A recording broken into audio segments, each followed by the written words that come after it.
이 시간 주께와 엎드려 경배드립니다. 마음 중심으로 고백했으면 합니다. 주께와 엎드려 경배드립니다. 주 계신 곳엔 기쁨 가득 무엇과도 누구와도 바꿀 수 없네. 예배드림이 기쁨 됩니다. 주께와 엎드려 경배드립니다. 주 계신 곳엔 기쁨 가득 무엇과도 누구와도 바꿀 수 없네. 예배드림이 기쁨 됩니다.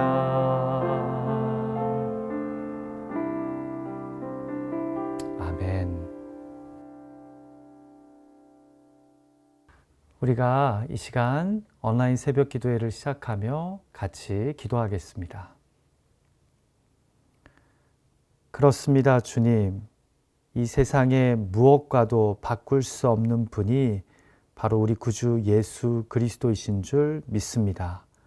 우리가 어느 곳에서 예배하든 마음 모아 예배할 때 그곳에 주님이 오셔서 우리를 만나주시고 우리 가운데 역사하시는 줄 믿습니다. 그리고 이 세상의 어느 곳도 우리 주님이 거하시는 곳만큼 우리에게 기쁨과 능력과 소망을 주는 곳은 없는 줄 믿습니다. 이 시간 온라인 새벽 기도회에 함께하는 우리 믿음의 지체들을 붙잡아 주시고 온전히 주님을 바라보며 찬양하고 기도하고 주의 말씀 앞에 무릎 꿇을 때 우리 가운데 역사하시고 임하여 주시옵소서. 예수님의 존귀하신 이름으로 이 시간을 의탁하며 간절히 기도하옵나이다. 아멘. 우리 온라인 새벽 기도에 함께 하시는 여러분들 한 분 한 분을 축복하고요. 오늘 우리에게 주시는 하나님의 말씀을 제가 봉독하겠습니다. 우리가 창세기 말씀 묵상하고 있는데요. 오늘은 창세기 39장의 말씀입니다. 창세기 39장 1절에서 23절까지의 말씀을 제가 봉독할 때 마음으로 귀로 함께해 주시기를 부탁드립니다. 이 시간 우리를 향하신 하나님의 말씀입니다.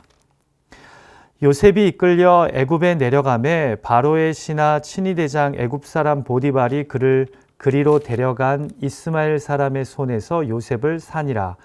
여호와께서 요셉과 함께 하심으로 그가 형통한 자가 되어 그의 주인 애굽 사람의 집에 있으니 그의 주인이 여호와께서 그와 함께 하심을 보며 또 여호와께서 그의 범사에 형통하게 하심을 보았더라.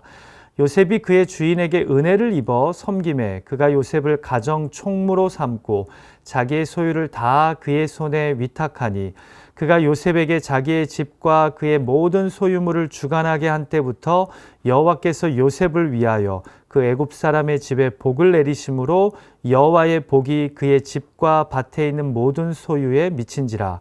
주인이 그의 소유를 다 요셉의 손에 위탁하고 자기가 먹는 음식 외에는 간섭하지 아니하였더라. 요셉은 용모가 빼어나고 아름다웠더라. 그 후에 그의 주인의 아내가 요셉에게 눈짓하다가 동침하기를 청하니 요셉이 거절하며 자기 주인의 아내에게 이르되 내 주인이 집안의 모든 소유를 간섭하지 아니하고 다 내 손에 위탁하였으니 이 집에는 나보다 큰 이가 없으며 주인이 아무것도 내게 금하지 아니하였어도 금한 것은 당신뿐이니 당신은 그의 아내임이라. 그런즉 내가 어찌 이 큰 악을 행하여 하나님께 죄를 지으리이까. 여인이 날마다 요셉에게 청하였으나 요셉이 듣지 아니하여 동침하지 아니할 뿐더러 함께 있지도 아니하니라. 그러할 때에 요셉이 그의 일을 하러 그 집에 들어갔더니 그 집 사람들은 하나도 거기에 없었더라. 그 여인이 그의 옷을 잡고 이르되 나와 동침하자. 그러나 요셉이 자기의 옷을 그 여인의 손에 버려두고 밖으로 나가매 그 여인이 요셉이 그의 옷을 자기 손에 버려두고 도망하여 나감을 보고 그 여인의 집사람들을 불러서 그들에게 이르되 보라, 주인이 히브리 사람을 우리에게 데려다가 우리를 희롱하게 하는도다. 그가 나와 동침하고자 내게로 들어오므로 내가 크게 소리 질렀더니 그가 나의 소리 질러 부름을 듣고 그의 옷을 내게 버려두고 도망하여 나갔느니라 하고 그의 옷을 곁에 두고 자기 주인이 집으로 돌아오기를 기다려 이 말로 그에게 말하여 이르되 당신이 우리에게 데려온 히브리 종이 나를 희롱하려고 내게로 들어왔으므로 내가 소리질러 불렀더니 그가 그의 옷을 내게 버려두고 밖으로 도망하여 나갔나이다. 그의 주인이 자기 아내가 자기에게 이르기를 당신의 종이 내게 이같이 행하였다 하는 말을 듣고 심히 노한지라. 이에 요셉의 주인이 그를 잡아 옥에 가두니 그 옥은 왕의 죄수를 가두는 곳이었더라. 요셉이 옥에 갇혔으나 여호와께서 요셉과 함께 하시고 그에게 인자를 더하사 간수장에게 은혜를 받게 하시매 간수장이 옥중 죄수를 다 요셉의 손에 맡김으로 그 재반 사물을 요셉이 처리하고 간수장은 그의 손에 맡긴 것을 무엇이든지 살펴보지 아니하였으니 이는 여호와께서 요셉과 함께 하심이라. 여호와께서 그를 범사에 형통하게 하셨더라. 아멘. 제가 하나님 말씀에 은혜 나누기 전에 간단한 광고가 있는데요. 우리가 지난 주일부터 광고를 통해 온라인 필수 성역 공부 그리고 온라인 살림 모임 신청을 받습니다.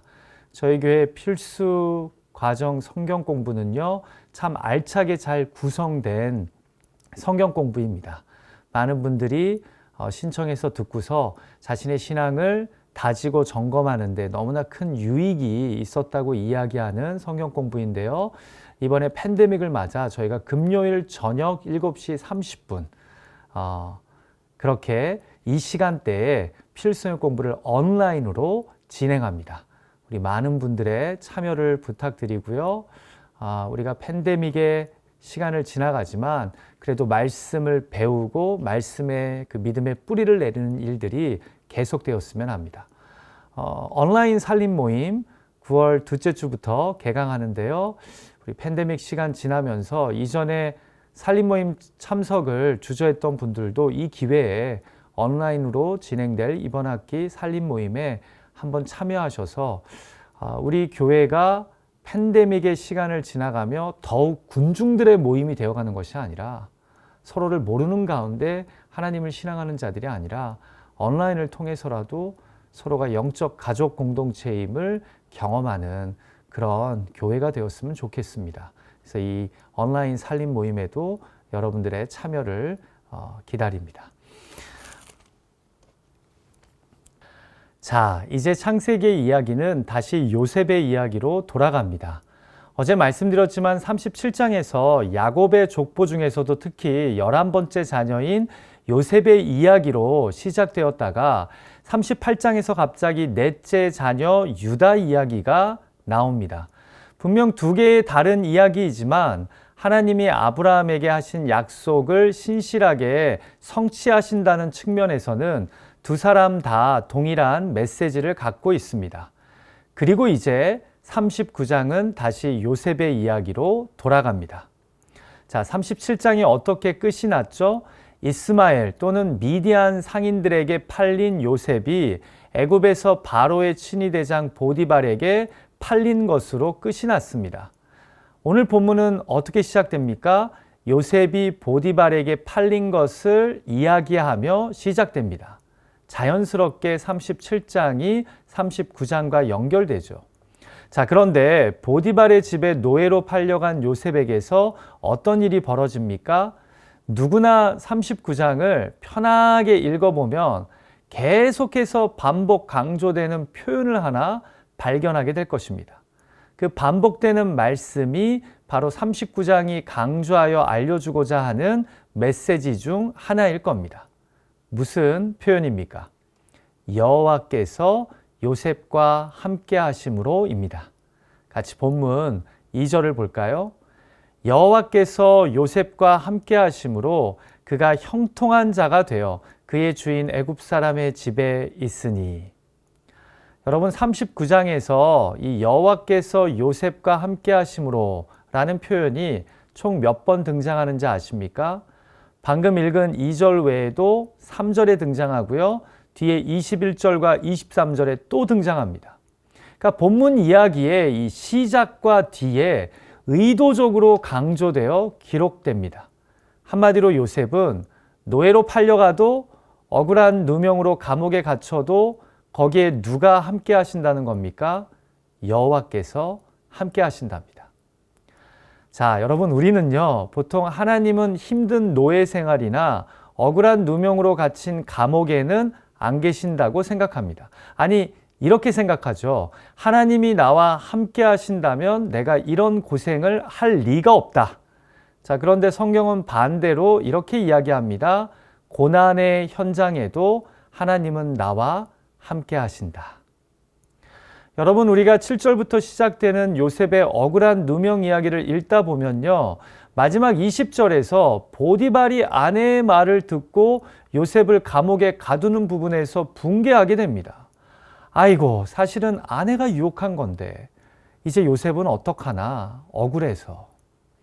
우리는 독자로서 요셉이 이런 억울한 상황에 처하게 된 현실을 안타까워하며 답답해합니다. 자, 그런데 어제 유다 이야기도 마찬가지지만 성경이 관심을 갖는 것은 선한 일, 옳은 일을 하다가 억울한 상황에 처한 요셉이 아닙니다. 그 다음 절인 21절을 볼까요?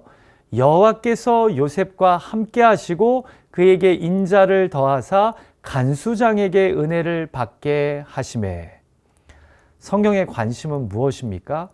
요셉이 억울하게 형들에 팔려 노예가 되고 감옥에 갇혔어도 거기서도 여호와께서는 요셉과 함께 하셨고 요셉은 은혜를 입었다는 겁니다. 공감이 되는 큐티 책자의 묵상글을 읽어드립니다. 이처럼 말씀의 시선은 굴곡 없는 평탄한 삶이 아니라 고난으로 얼룩진 인생이어도 하나님이 함께 하시면 그것이 형통이라고 이야기합니다. 하나님은 고난 중에 하나님의 인도를 바라는 자들과 동행하시고 범사에 그들을 형통케 하십니다. 결국 성경의 관점에서 중요한 것은 고난이 있던 없던 주님과 함께 하냐는 겁니다. 그리고 주님이 함께 하시면 그 고난의 장소는 오히려 형통과 은혜의 장소로 변해버린다는 겁니다. 지금 팬데믹으로 어려움을 갖고 있는 우리도 마찬가지입니다. 문제는 하나님이 어떻게 나와 함께 하신다면서 나를 이런 궁지로 몰아가시냐가 아닙니다. 문제는 내가 어디서나 어떤 상황에서나 하나님과 함께 하냐는 겁니다. 자, 우리가 이 39장의 이야기에서 또 한 가지 생각해야 할 것은 하나님이 요셉과 함께 하셨다는 매우 추상적인 표현은 결국 그가 맡겨진 일을 성실하게 감당하고 주변 사람들에게 인정을 받았다는 매우 실제적인 의미를 갖고 있다는 점입니다. 제 말이 이해가 되십니까? 자, 우리가 3절을 보면 요셉의 주인인 보디발까지 그가 자신이 믿는 여호와 하나님과 함께 하심을 보았다고, 그래서 그 하나님이 요셉이 하는 일을 범사에 형통케 함을 보았다고 기록합니다. 자, 그러니까 보디발이 봐도 요셉이 자신이 믿는 여호와와 함께하는 사람이라는 것을, 그래서 그가 하는 일마다 형통한 것을 보았답니다. 아니, 이걸 어떻게 봤을까요? 요셉 주변에서는 항상 광채가 나고 요셉이 무슨 일만 하면 갑자기 기적처럼 놀라운 일이 일어나면서 하는 일이 다 잘 풀렸을까요? 아닙니다. 제가 볼 때 여호와께서 그와 함께 했다는 영적인 표현 이면에는 그가 항상 성실하고 진실하게 일했으며 그로 말미암아 그의 삶이 순탄하게 인정을 받았다는 현실적 의미가 담겨 있다고 봅니다. 아니 보디발이 어떻게 하나님의 함께 하심을, 형통케 하심을 보겠습니까? 그만큼 그가 열심히 일했고 진실하게 주변 사람들을 대했고, 그래서 사람들은 그를 인정하고 그를 사랑했던 것입니다. 그는 한마디로 주변 사람들이 볼 때 인정해주고 사랑해줄 만한 그런 모습과 성품을 가진 자였다라는 겁니다. 그래서 보디발이 이를 볼 수 있었던 겁니다. 여러분 생각해 보십시오. 매일 요셉 주변에는 광채가 나고 머리 위에 천사처럼 태가 둘러 있어도요, 그가 늦잠 자고 불성실하고 거짓말 잘하면 여호와께서 그와 함께 하시고 형통케 하심을 본다라고 이야기할 수 없습니다. 이해가 되시죠? 보디발이 봤다는 그 말은 눈에 보이게 요셉이 살았다는 겁니다. 주님이 나와 함께 하시기에 그는 성실하고 진실하게 일하고, 주님이 나의 삶을 인도하시기에 그는 불평하기보다 감사함으로 일했던 겁니다. 자, 그런데 그러면서 일이 잘 풀리고 집이 달라지고 보디발의 집이 요셉이 온 후로 부유해지니 보디발이 이렇게 말하는 겁니다. 네가 믿는 여호와가 너와 함께함이 보인다 라고 말입니다. 사랑하는 기도자 여러분, 여러분의 가정과 일터에서도 예수님이 우리와 함께 하심이 구체적으로 보이시길 주님의 이름으로 축원합니다. 여러분의 관계 속에서 주변 사람들이 여러분을 보고 내가 믿는다는 하나님이 참 내 삶을 강하게 붙잡고 선하게 인도하시는구나 하는 고백이 있을 수 있기를 간절히 소망합니다. 자, 그런데요, 여기서 더 중요한 것 한 가지는, 이렇게 주변 사람들이 우리와 함께 하시는 하나님을 보려면요, 우리가 열심히 진실하게 사는 것 못지않게 또 한 가지 중요한 것이 있습니다. 그것은 바로 우리가 축복의 통로가 되는 것입니다. 여러분, 본문의 보디발과 간수장을 보십시오. 공통점이 무엇입니까? 하나님이 함께 하시는 요셉을 자기 밑에 둠으로써 둘 다 뭘 받습니까? 복을 받게 됩니다. 누구 때문에요? 하나님과 함께하는 요셉 때문에 말입니다. 자, 그러니까 이들이 요셉이 믿는 하나님의 실제를 이 복을 통해서 경험하게 되는 것입니다. 여러분, 선교도 전도도 마찬가지입니다. 가장 좋은 선교 중에 하나는 우리가 예수 그리스도의 이름으로 그들의 삶에 복이 되어 주는 것입니다. 예수 믿는 나로 인해 그들의 가정, 일터, 삶이 달라지는 겁니다. 그러면요, 누가 강요하지 않아도 예수 그리스도를 믿을 겁니다.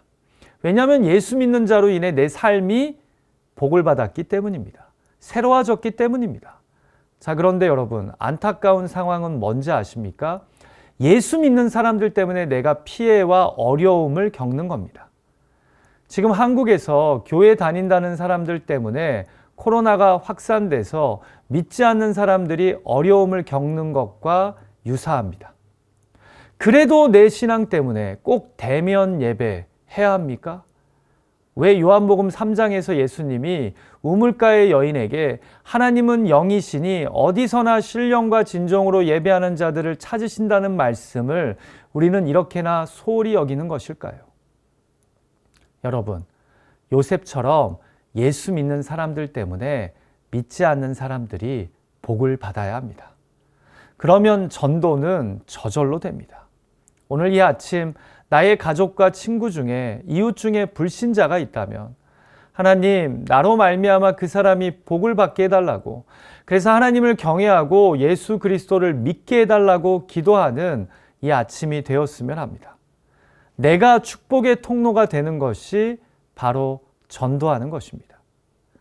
자, 세 번째로 우리가 생각했으면 하는 것은 요셉은 죄의 유혹 가운데서도 여호와의 함께 하심을 생각했다는 점입니다. 자, 그러니까 그가 여호와를 의지하며 동행하려고 한 것은 말뿐이 아닌 삶의 실제였던 겁니다. 여러분, 우리가 보디발 아내가 유혹한 이야기를 들어보면요, 먼저 6절 후반부에서 성경은 요셉이 용모가 빼어나고 아름다웠다는 말씀을 기록하므로 그 후에 일어날 일에 암시를 줍니다. 자, 그러면서 7절부터 이 유혹 이야기가 시작되는데요. 본문을 천천히 읽으면 보디발 아내의 유혹이 매우 지속적이고 적극적이었음을 알 수 있습니다. 7절에 보면 눈짓을 하고 12절에서는 가지 말라고 옷을 잡아 당깁니다. 자, 그런데 그녀가 유혹할 때마다 요셉이 하는 말이 있었습니다. 우리가 8, 9절을 보면 주인 보디발 이야기를 합니다. 이거 아주 좋은 방법이죠. 남편 있는 여자가 자꾸 자기를 유혹하니 남편의 임재를 상기시키는 것이 필요합니다. 주인이 얼마나 나를 신임하냐, 그가 내 손에 맡기지 않은 것이 없을 정도다. 그러나 주인의 소유 중에 맡기지 않은 것이 딱 하나 있는데 바로 주인의 아내인 당신이다. 그런즉 내가 어떻게 주인을 배신할 수 있겠냐라고 이야기합니까? 아닙니다. 다 맞는데 마지막 부분이 다릅니다. 9절 후반부에서 이렇게 이야기합니다. 그런즉 내가 어찌 이 큰 악을 행하여 주인에게 죄를 지으리까 하지 않고 내가 어찌 이 큰 악을 행하여 하나님께 죄를 지으리까 라고 말합니다. 여러분, 저는 이 본문을 읽을 때마다요, 한참 요셉이 주인의 신뢰와 은혜를 이야기하다가 왜 갑자기 여기서 하나님 이야기를 할까 하는 생각이 듭니다. 그만큼 요셉은요, 구덩이에 있든 노예로 있든 감옥에 갇히든 하나님을 신뢰하고 하나님의 함께 하심을 의식하고 있었던 겁니다. 바로 이로 인해 그가 노예제가 실행되는 이 왕정시대에 하늘과 같은 주인 아내의 유혹을 거절한 이유입니다. 사랑하는 기도자 여러분, 우리도 살면서 죄의 유혹이 찾아올 때가 있습니다. 꼭 성적 유혹만이 아니라 비즈니스를 하면서 편법을 쓰려는 유혹, 관계를 맺으면서 속이려는 유혹이 찾아옵니다.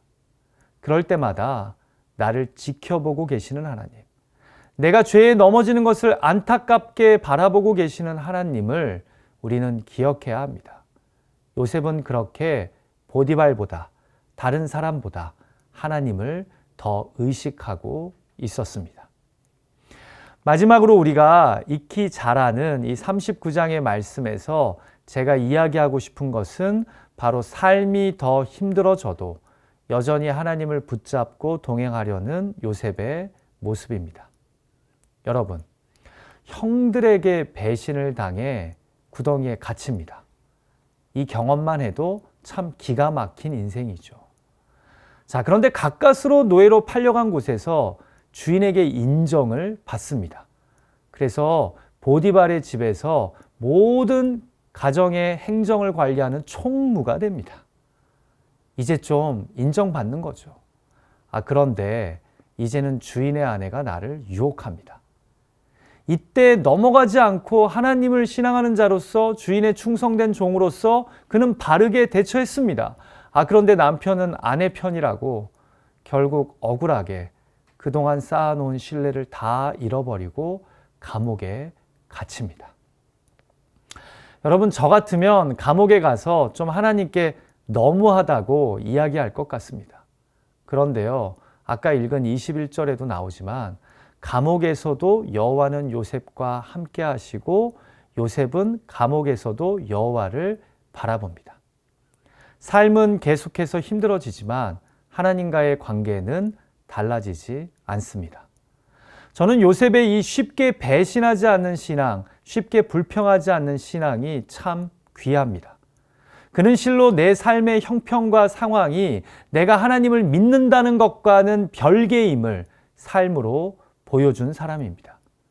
이런 지고지순한 신앙으로 우리도 나아갈 수 있기를 주님의 이름으로 간절히 축원합니다.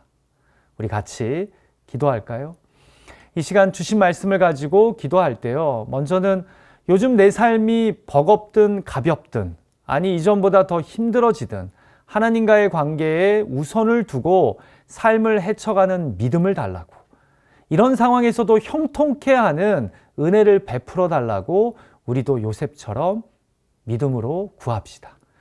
두 번째로 기도할 때 내가 예수 그리스도를 믿는 사람으로서 주변 사람들에게 축복의 통로가 되게 해달라고, 그래서 나를 통해 주변 사람들이 하나님을 경험할 수 있게 해달라고, 하나님이 나와 함께 하심이 내 삶의 성실함과 진실함으로 드러나는 오늘 하루가 되게 해달라고 우리가 기도했으면 합니다.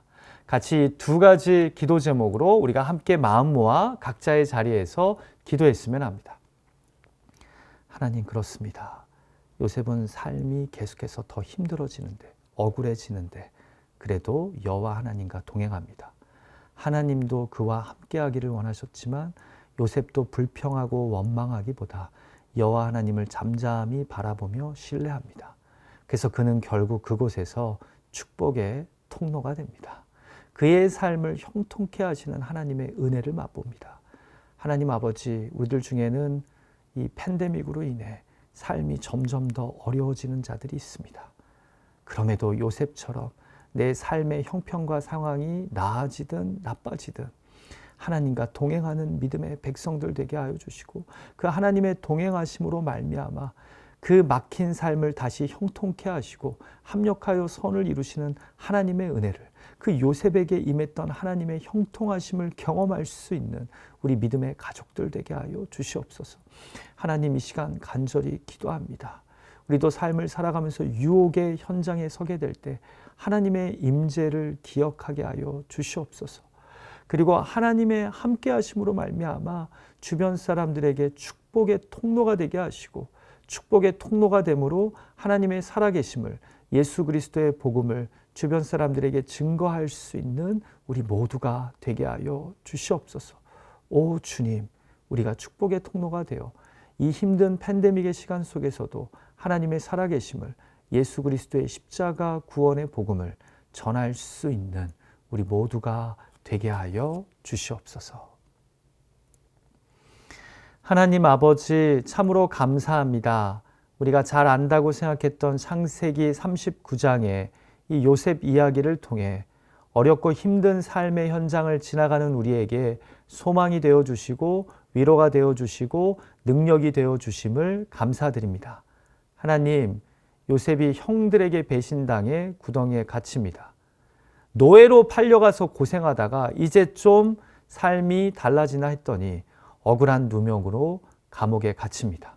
그런데 성경은 그가 노예로 있든 감옥에 갇히게 되든 여호와 하나님과 함께 했다고, 하나님이 그의 삶을 붙잡아 주셔서 그 어두운 감옥을, 그 억울한 삶을 회복시키시고 하나님께서 형통케 하셨다라고 말씀합니다. 하나님, 우리 믿음의 가족들 한 분 한 분 붙잡아 주시고, 지금 힘들고 어려운 시간을 겪고 있지만 요셉처럼 하나님과 함께함을 삶의 중요한 우선순위에 두고 그렇게 형통케 하시는 하나님의 은혜를 경험하게 하여 주시옵소서. 하나님, 우리 토렌스제일 장로교회가 우리가 이 힘들고 어려운 시대에 믿지 않는 자들에게 축복의 통로가 되어서 하나님의 살아계심을 보여주는 믿음의 자녀들 되게 하여 주시옵소서. 오늘 주신 말씀의 은혜들을 붙잡고 기도할 때 또 개인의 의탁의 제목들을 하나님 앞에 진실하고 성실하게 아랠 때 하나님, 우리의 기도를 들으시고 구한 것보다 더 선하고 온전하고 충만하게 응답하여 주시옵소서. 예수님의 존귀하신 이름으로 간절히 기도하옵나이다. 아멘. 하늘에 계신 우리 아버지여, 이름이 거룩히 여김을 받으시오며 나라가 임하옵시며 뜻이 하늘에서 이루어진 것 같이 땅에서도 이루어지이다. 오늘날 우리에게 일용할 양식을 주옵시고 우리가 우리에게 죄 지은 자를 사하여 준 것 같이 우리의 죄를 사하여 주옵시고 우리를 시험에 들게 하지 마옵시고 다만 악에서 구하옵소서. 대개 나라와 권세와 영광이 아버지께 영원히 있사옵나이다. 아멘. 우리 계속해서 찬송 음악과 함께 각자의 자리에서 주신 말씀, 개인의 의탁의 제목들 가지고 기도하는 시간 갖겠습니다.